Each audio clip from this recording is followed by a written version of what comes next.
and actions needed. And I believe Patrick is first. So Patrick Enright is a green building engineer with the City of Vancouver's Sustainability Group, where he works on green building policy and code updates for large buildings. Current priorities include the implementation of zero emissions building plan and a policy to reduce embodied emissions in the construction sector. Welcome, Patrick. And as I've been doing with everybody else, when you hit around 4 minutes, I'll give you a 1 minute warning and take it away. Welcome. Awesome. Thanks. Can you hear me okay? Sure can. Welcome in. Thanks so much. Okay, next slide, please. And next slide. Okay, so I just wanted to first touch on what we're already doing. Our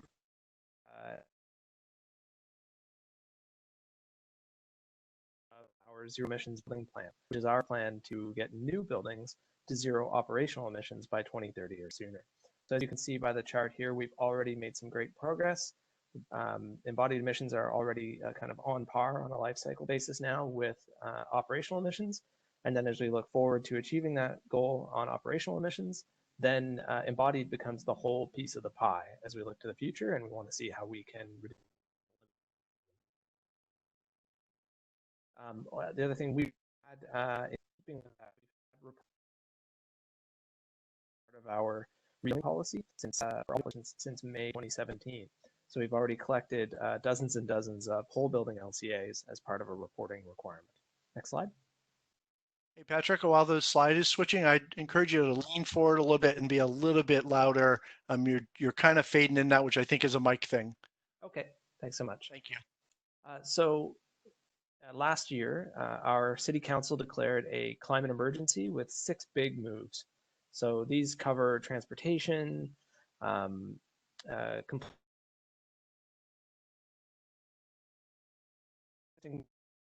and other things as well. Next slide. Next slide, please.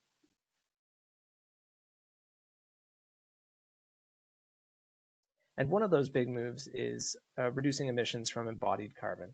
So our council set a goal of by 2030, we'll reduce emissions from embodied emissions in construction by 40% compared to where we are today, or were just very recently. Next slide.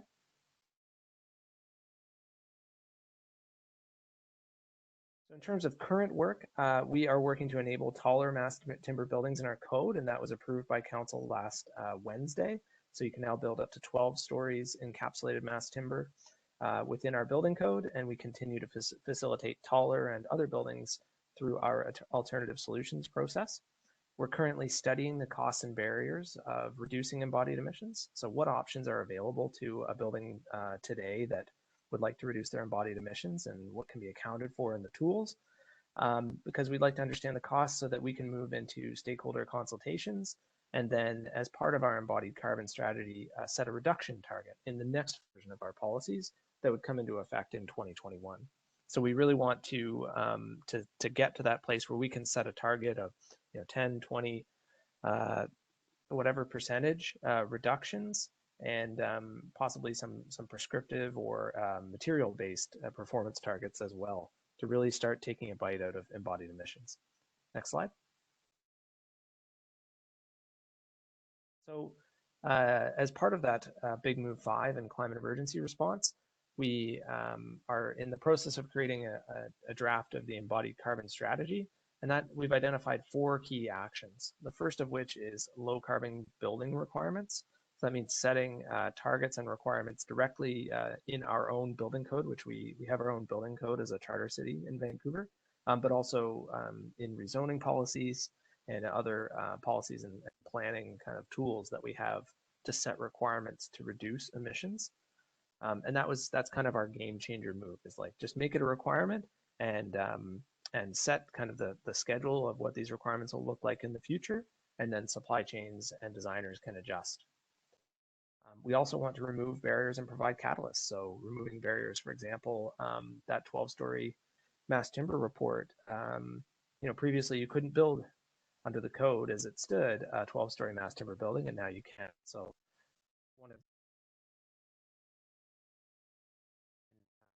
providing catalysts. So are there zoning things that we can do to make it easier to build low carbon construction?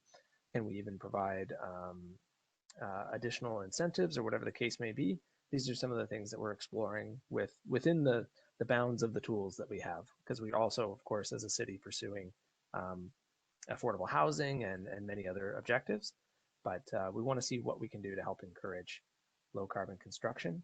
We also, of course, want to support our low carbon networks. So we have the local chapter of the Carbon Leadership Forum. We're very lucky to have a very active chapter. And I've heard some of the members on the call here today already. So we want to support those networks, and as well as tools and whatever resources we can help get out to professionals working in our city to help reduce emissions. And finally, low carbon planning and strategies. So what are all those tie-ins with our zero waste strategy, with our economic development plans and policies, with all these other great things that we're trying to do with seismic resilience, for example? How does that tie in with reducing embodied emissions? So we want to make sure we're tying in with all the other great things we're trying to do and really finding those synergies. 1 minute, Patrick. Thank you. Next slide.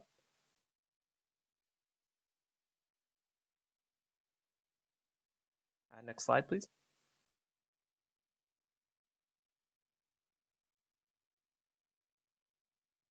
Yes. Okay. So there we are. So I could go into much more detail on all of this, but I really want to just focus on that was kind of where we are at and where we're going right now. We have to report back to our council with that embodied carbon strategy by November of this year. So in the meantime, we're engaging with stakeholders, looking to hear feedback through our climate emergency response engagement. You can reach us at vancouver.ca climate emergency for the wider kind of 6 big moves that I showed. And of course, you can reach me at green.buildings@vancouver.ca. Thanks so much, everyone. I look forward to a great discussion. Thanks, Patrick. Great to hear of the great work out in Vancouver. I love the 6 big moves approach, really impressive. And the goal to reduce embodied carbon by 40% from your 2018 baseline. The practical steps you're taking with enabling taller wood buildings. And then this framework that in draft you've got for really getting your embodied carbon reduction targets in place by next year with your 4-stage process working through that. So impressive work. Thank you. Let's go to the next slide, please. And I think we've got, let's see, Chris is with us. And so next is Chris Nidell, the co-founder of Open Air. And Chris is both the co-founder there, a volunteer organization advancing negative emissions technology through policy advocacy and collaborative research and development projects. So Chris, welcome to the discussion and take it away. Great, thanks. Can you hear me on this mic? Can, yeah, you bet. Excellent, great. Great to follow Patrick. Patrick, I'm actually a UBC alum where I studied geography and urban planning. So very happy to see that Vancouver is taking real leadership in this field. I'm just going to quickly go over a current piece of legislation that is very pertinent to the subjects discussed today. That's the Low Embodied Carbon Concrete Leadership Act. You can go ahead and go to the next slide. And obviously we know why concrete is sort of central to what we've been discussing today. And there's been quite a bit of discussion of the power of procurement. And obviously that's very relevant, specifically when you're talking about concrete, given the share of concrete that's actually purchased by the public sector, including state governments. You can go to the next slide. Great. So this is a bill that was actually introduced during Climate Week last week in the Assembly, A08617. Currently, we hope close to getting a Senate version of the bill. It currently has 17 co-sponsors, so it's moving along. Go ahead and go to the next slide.